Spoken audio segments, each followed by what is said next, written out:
Mhm. Good morning, everybody. Welcome to the latest edition of Miami Hurricanes Talk with Danny. And my guest this week is Jake Thompson from On3 Sports. He covers Ole Miss. He's been doing. How long have you been covering Ole Miss, Jake? Let our audience know. For over a decade, probably about 12 years. Wow, long time. I was doing some stringing while I was a student there, and then managed to not have to pack up and move when I graduated, and got officially a job about 11 years ago working with the paper, and then I've shifted around since then. Yeah, I noticed that you worked for the Oxford Eagle from March 2014 to 21. I noticed you were also a radio personality you're still a radio personality at 93.7. Is that right? Yeah. I help out every now and then on a local Friday morning show, and then every home game in the Grove, we do like a local tailgate show about 4 hours for kickoff that I help out with every year too. So I'm still got my hands in a lot of pies. Yeah, a lot of pies. Yeah, sports writer. You were beat writer for the Daily Mississippi, and that's I think you got your start there, if I'm not mistaken. Yeah. I did kind of as a student writer, you need all the experience you can get. So I just said Yes. yes to anything and everything, and it was women's basketball at the time, and that kind of led me on the path to where I am sitting here talking to you today. As strange as that Wow. sounds, but this Wow. is one of those things where they say yes to everything. Yeah, yeah. Old Miss Spirit, you still do that today, also. Yeah. I've been there officially over just over 4 years. I've been with them. Wow, pretty good job there. Let's get right to the game last week. Last week the quarterfinal against Georgia. You know all the stuff that's been going on with the coaching staff. Between Oxford and Baton Rouge. But the offense, it starts with Chambliss, 30 of 46, 362, two touchdowns, and he also rushed for 14 yards. Tell us how good, for people that don't know, how good this offense really is. Yeah, no, it's obviously people think Lane Kiffin and think offense, but obviously we have not. Lane has not been here the past two games.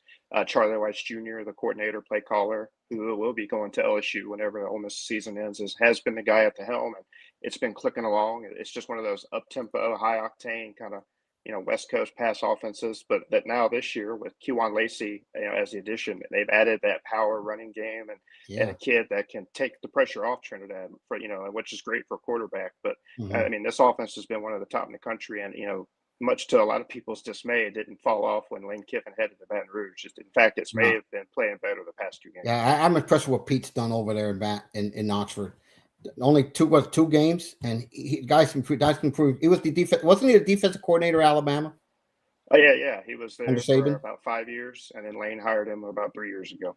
So Wow. and then now he is, like you said, the head coach, and his first two head coaching games were playoff games, and he's 2-0. I don't know if you can have a better start than that. You really can't, to be quite honest.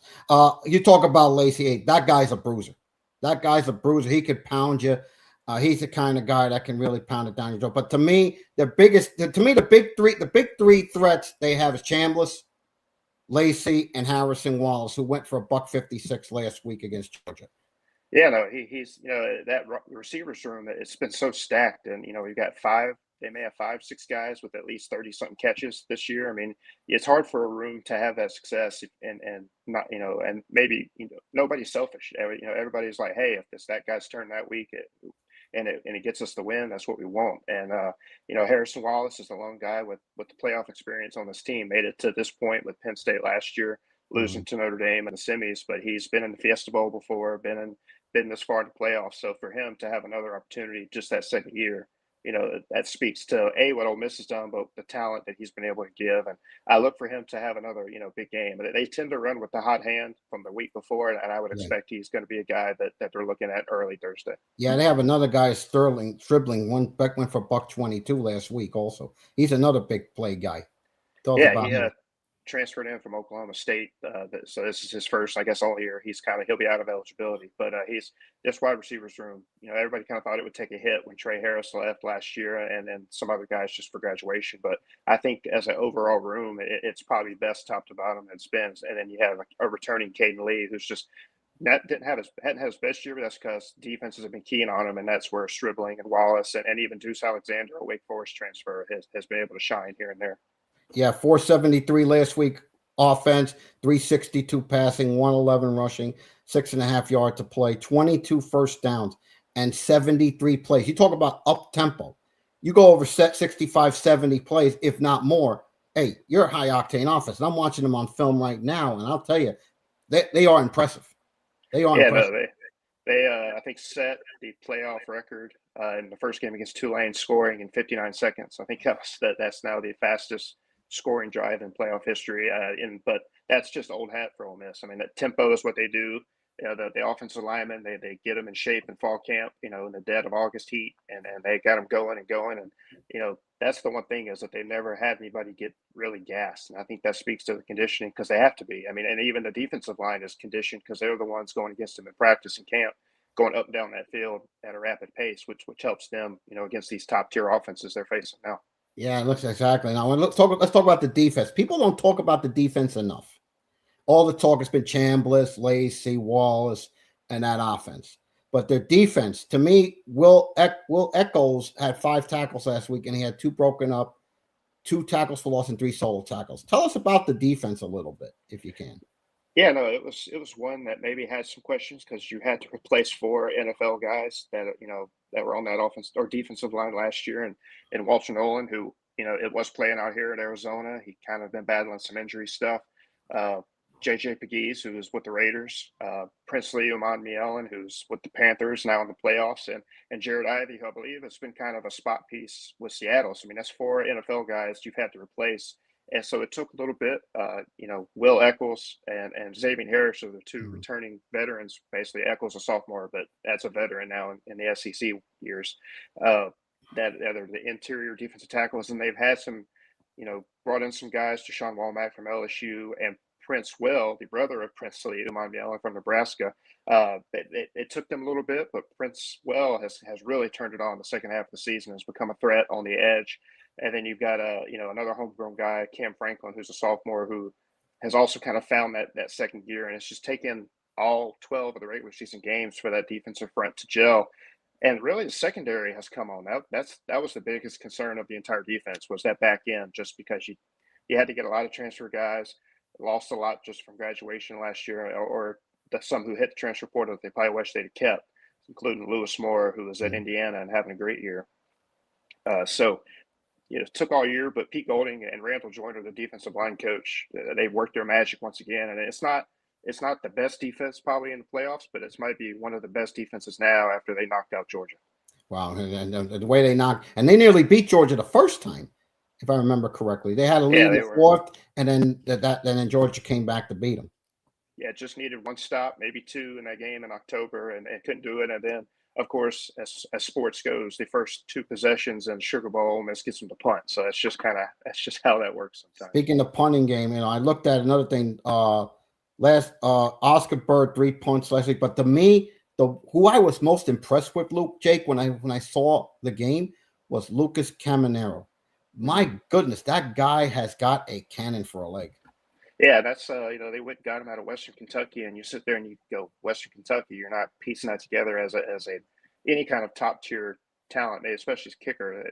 But they liked what they saw and got him here, and he's made some great key kicks throughout the season, especially when at times they opted to just go for field goals instead of going for it on 4th down and risk losing points. But I think like you said, his best performance was Thursday in the Superdome. Setting the new Sugar Bowl record at 55, and then a drive or 2 later, resetting it with 56-yarder. But then that 47-yarder at the end of the game is right now it's the kick and play of the season, and he's just been steady. And I think he's going to once again probably be a key player come to this game against Miami. Yeah, now it's prepping for the semi. How are they preparing for Carson Beck? Knowing you faced them last year, but this is a different Carson Beck than what Ole Miss faced last year while he was at Georgia. How are they preparing? Yeah, no. We asked Pete that kind of right off the bat Saturday when we talked to him, and they obviously have experience against him. He's got plenty of game planning archives for him, but as you said, it's a different team, a different year. And Beck, he's had his ups and downs, but when he's up, he's looked really good. You just have to go back and look at the Cotton Bowl when he made some good throws, good plays against Ohio State. So it all depends on the Beck they get, and I think they're going to get the good one. I mean, he's got to be motivated. That whole team is, especially after 2 years ago, too. 2 years ago, he beat him. And so I think Pete knows how to game plan, but like you kind of have probably a base game plan of just having experience, but then you've got to adjust and adapt to the Beck that they're seeing now in 2 days. Yeah. What is the most intriguing one-on-one matchup we're going to see in this game? I think for me, I think it's Lacey against that defensive front, and I know that's not 1-on-1, but maybe 1-on-unit, Yeah, 1-7. because Yeah, that's from the front seven. that those defensive end guys for Miami are something, serious, and impressive players. And I think at Lacey, not even just running the ball, I think he's going to have to come in handy, even with that shoulder that may not be 100% in the pass pro for Trinidad, to hold off those guys when they're coming off the edge, or anybody else. Because I think that's where he's going to be the biggest, not just running, but his pass protection for Chambliss is I think the biggest matchup for this whole game. Yeah, how is our receiving core? Daniels, Marion, Tony, against the Ole Miss corners, Kites, Graves Jr., and Ryan. How are they preparing to deal with Malachi Tony? I think that's probably been priority number one for Pete and Brian Brown, who's kind of taken over most of the day-to-day defensive stuff with Pete's promotion, is focusing on him. I mean, they know the threat Tony is. They've heard about him all year, and now they've been watching film specifically on him this past week. And I think that's the one that could be the game breaker, game changer. He has been from Miami, but for this game, I think he's the big game breaker changer for them. And for the secondary, they're going to have to play their A game every snap. I mean, they have some good talent. Getting Kite back from injury has been good. Whitehead Williams has really come around. So they've got some guys who've had good individual performances, but they need that whole unit to play an A game for 60 minutes. Absolutely. I have to agree with that. You mentioned the end here, of course, Bain and Mazador. How is John Garrison preparing the offense, the tackles, Neely, Pounds, and Williams to take on Bain and Mazador? Yeah, I think that's it's hard to duplicate that in scout. I mean, those two guys are special talents. I mean, it's hard to get maybe some reserves on the defensive side to replicate the speed and the power and the disruptiveness they can do. So I'm sure that's been a challenge. But this offensive line has just improved weekly. They've given up I think the SEC least sacks at maybe 25 all year. So protecting Chambliss has been their strong suit. But I think this is where it's all going to be tested Thursday night. Absolutely, no question. Who was a less heralded player for Ole Miss who could have a massive impact in this game? I think it's Daquan Wright as the starting tight end, so he's obviously getting the attention. But we finally saw Lucas, a Arkansas transfer, who's just kind of been there. We thought he'd be more than he has in terms of impact this year, but he finally made a catch in the end, a touchdown catch again in the Sugar Bowl at a key moment.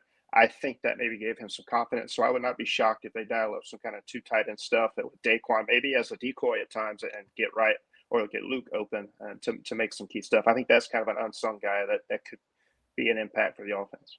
Yeah. Keys to the game. What is the single most important factor for Ole Miss to win this game? Is it controlling the line of scrimmage, winning the turnover battle, or something else entirely? I think it's turnover battle because I think they'll have their fair success in the line of scrimmage, throughout the game. But I think they got to be plus in those takeaway column to have a shot. Now Beck, they've had their success against him when it comes to that. So it's at least it's a quarterback they're familiar with. But not many other people turn the ball over on that team. So that's where it's going to have to be a key play. I think a takeaway in the passing game. I'll let you go on this. Do you have a gut feeling how this one will shake out? What's your reasoning? I'm trying not to have the red and blue glasses on, but it's just hard to ignore this quote unquote, whatever anybody wants to call it, America's team, this team of destiny thing that kind of picked up steam after beating Georgia. Because I think everybody had Georgia penciled in as the rematch against Beck in Arizona. Georgia fans were already booking hotels in Glendale before the Sugar Bowl. So I think what Ole Miss has done is hard to ignore. I know the line is like 3.5. So that's as close as I think you can get outside of a pick 'em. I just think Ole Miss finds a way, and whether it's a field goal late or get a touchdown late, I think they win. Now, a score, I couldn't tell you because I could sit here and say it might be a shootout, and then it ends up being like a 17-10 rock fight. So it could be any of those, but I think Ole Miss squeaks it out. Jake, I got to tell you something. With the national championship game in Miami, we both know that. I'm aware. Knowing how much this would mean to South Florida, which has not had a national championship game in Miami involving the Canes since 1994 against Nebraska in the Orange Bowl, the old Orange Bowl. I got to think right now, it's been really 30 years since Miami has been in a national championship game at home. They've been in national championships 2001, 2002 being the last one. but 1994 was the last real national championship game Miami was in the old Orange Bowl against Nebraska. I really got to think, as good as Chambliss is, as good as that running game is, I think Miami's front four gets to Chambliss early. It stops, it takes away Lacey's running game. I think Miami does enough, and I think it'll be close for a while, but I think in the fourth quarter when things have to get done, I think Miami's too much. Their offensive line starts wearing down that Ole Miss D, and I think the running game with Fletcher, Brown, and Pringle get it done in a very. I think it's going to be close, but I think in the end, I think Miami finds a way to get it done. I'm going to go 34-21 Miami on Thursday night. Well, I won't leave you out there by yourself since you do a score out. I'm going to say 30-27 Ole Miss. I'll say it. I'll say the offense on both sides gets going after they feel out the defense. But all your points are very fair and valid. I can easily see it going that way for all those factors, and it's hard to ignore the storylines for both teams, like you mentioned, being able to play at home in 12 days after the fact. I mean, it's a lot for both sides to kind of see the stars align. So either result wouldn't surprise me. Yeah, absolutely. Okay, Jake, we'll let you go with this. What's the best way for listeners to connect with you or follow your work? Any final thoughts you want to leave our audience with? Oh, yeah, no, omspirit.com is where you can find all our work, and then obviously that connects you to the On3 network. And I know that Miami's got an On3 site as well, Kane Sport, I believe. Yes, I'll give them a throw out. Yeah. And Jake Thompson, ON number 3 on X, Twitter, whatever we're calling it these days, is where you'll find all my stuff that another way to get to the website. And no, I just appreciate you having me on and let me talk some ball with you. It was fun. Hey, thank you. Hey, Jake, thanks very much for coming on today. Enjoy the desert. And we'll talk again soon. We'll talk again down the road. Awesome. I appreciate it. Thank you. Let me see.